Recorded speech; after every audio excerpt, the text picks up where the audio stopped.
There are books scattered around the floor, sure, but the remaining books on the shelves were in alphabetical order. All except this manual, meaning someone, at the very least, picked the manual up and put it back in the incorrect place. Oh, this lack of attention to detail isn't normally like you, Espio. Hey now, I'll have you insult my help. Calm down, Victor. I know you mean well, but I can handle myself. Apologies, Espio. A butcher and a poet. Friendship can form anywhere. That is indeed the book I was reading. The Mirage Express Manual. Trains are cool. In that case, we'd like to ask you a few questions about the manual. Don't mind? Get you access to some questions about the manual? Just flip to a page and ask away. Oh, I see. Quiz Espio about the manual to prove you read it. Okay, which page should I quiz him on? Page 14. What efficient, extremely accurate technology was installed to assist in keeping the train spotless? Robotic arms. During events, they can perform a variety of tasks and are responsible for cleaning out trash and messes afterwards. I remember the conductor saying the conductor can clean itself. Though, I have a feeling the train company just didn't want to hire any janitors. The robotic arms can also detect weapons or explosives being brought onto the train, ensuring passenger safety. Seems like Espio aced that question. Alright, here another one. Page 89. What is Mirage Express's cancellation policy? No refunds, and you will be charged a no-show fee. This does not apply if you're over the age of 65. Gee, the person who made this rule must have been over 65. Right. Last question. Page 402. What was implemented to support the conductor duties and ease general train obligations? Intelligent data processing system. It works in tandem with the conductor to ensure smooth travel for guests. Now remember this, the train has an autopilot, but it can't access his full suite of capabilities without the conductor present. Now, did I pass your little test? Yes, you did. It's wild you were able to retain all this information so quickly. A poet's brain is awfully surprising. I don't know if I'd be bragging about that. You've clearly read the manual. Those answers feel far too specific to be guesses. And you both had the nerve to question my body like that? Don't you want to be supporting folks who read? You have to admit though, reading the entire time a murder occurred does sound a bit suspicious, even if true. But he answered all my questions so calmly. That's very impressive. No, I understand everyone's cautious attitudes. Victor was the only one seeing me reading after all. My alibi is hard to substantiate as far as being the truth. Well, you definitely read through the manual. Suppose Espio. Was that true? Victor was the only one to see you reading. Yes, that's correct. Problem. Frankly, I can't believe that can be true. And we have that. Let's back it up. Oh, dear. You've always put me on the spot. We should have a piece of evidence linked to someone who also saw Espio reading. But what? Shadow's luck? Please, pray tell, what this had to do with anything. Rob, let's get our argument together. Right.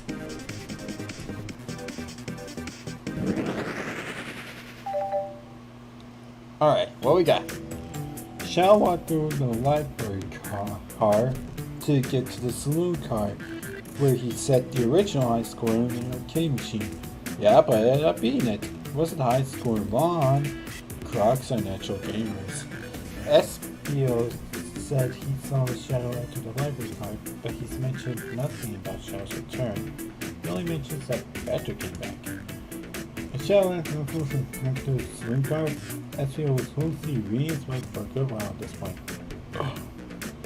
We know Shadow had to walk back through the library car when he left the saloon car. So there's absolutely no way Shadow and Espio didn't know one another on his return trip. I mean, it was a simple slip-up. I was just phoning Mark. I was in my book that I didn't know Shadow. You're telling me the sound of doors opening and locking wouldn't have caused you to look up?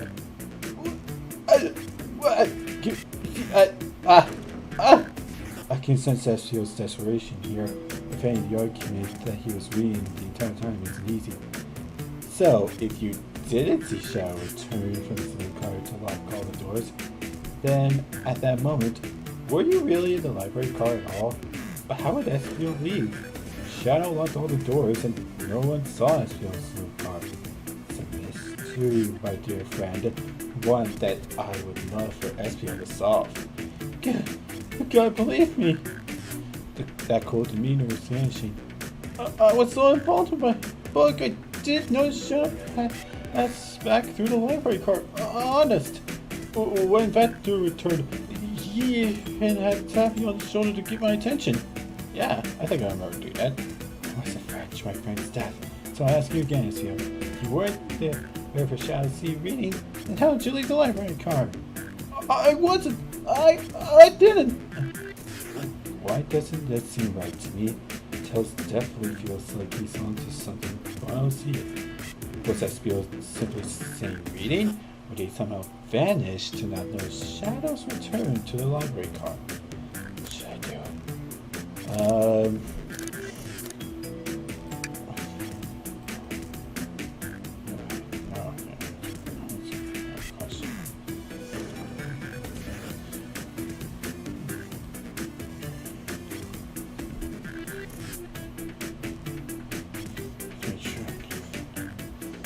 Tails, we have piece and evidence that can answer all of our problems.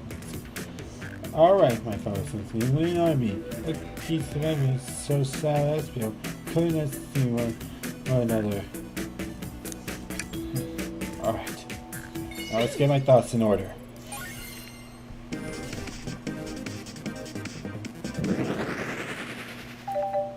Here we go. The library? Map? Oh, I see. See the exits? They're right across from one another, a straight path. If Shadow walked down the straight path, there's a way Espio and Shadow couldn't see one another. Looks like you'll have to point out where exactly on the map you mean. Where could Espio have been for Shadow to not see him? Oh dear, that could be anywhere. I don't even know. Why asking me? Interesting. That's where I was reading my book. I can second this. When I returned for his saloon car, Espio was in the same spot.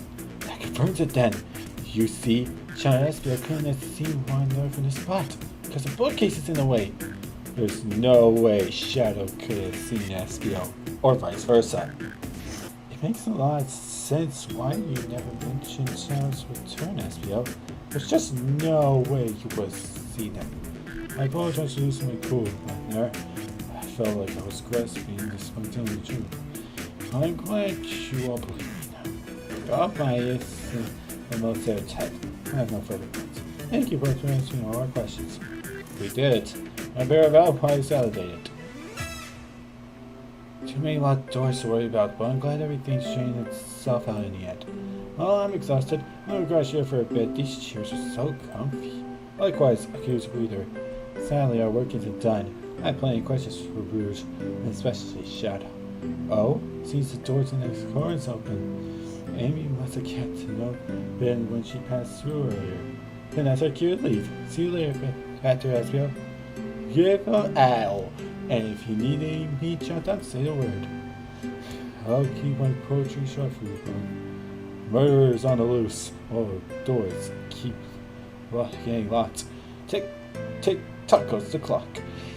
Well, our heroes are in the caboose. At this point, I'm feeling confident in our detective abilities. We're really doing this.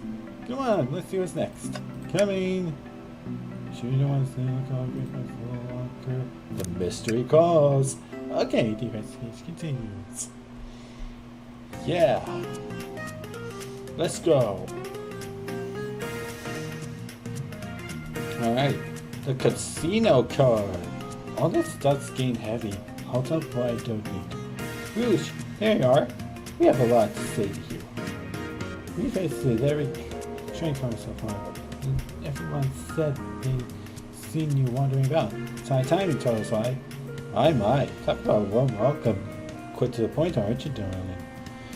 And I see you brought the microwave master with you. Please don't let that be my legacy. Tells us right. Folks have brought you up a lot. Care to explain? Tell Rouge, we're gonna need the help. Please? Alright, I've been hunting for a treasure rumored to be stored here on the train. Treasure? They tell me about treasure in the review. Since I'm part business tycoon, part purveyor of fine collectibles, I knew I had to find it. Tell me what it is, Rouge. Alright, well, it's a Vaporug chow egg? How do you pronounce that? Wow, that does sound tempting. But please don't tell me you accepted Amy's birthday invite only to find that egg. A woman can have multiple goals. I gave Amy her birthday present already, so everything's well taken care of. She roped me in on the hunt immediately. I stayed here while she searched the train cars for clues. I deduced that the chow egg is here in this train car, not that safe. Wait, so the treasure is real? It's actually here? And why did you manage to find Rouge? Oh, well, why don't you both take a look? I found a train's blueprint in the library card, with the SAE code written right on it, the score of a lifetime. The train's blueprint? Please, Rouge, let us see it. Finders keepers, sweetheart. There's a problem. We need your assistance. What kind of problem? You're very behind the security guard leads us right to the room holding the chow egg. But we're not getting anywhere without the guard's access card. We need a plan to get that card to use the elevator, and our chance of success grows with everyone's help. So you want us to help you steal the chow egg? Ladies, you don't have a problem with this? I see no issues here. Sounds like a fine business venture. Her lore card must be influencing your decisions here. Either that or breaking the rules must be refreshing for a princess. Do you have an opinion on this? For what bigger discount? Well, I suppose that both place and you are in. Okay, let's get that chow egg. That's the ticket. Happy to have you both on the team. Now, we must plan. Oh boy, what we got ourselves into.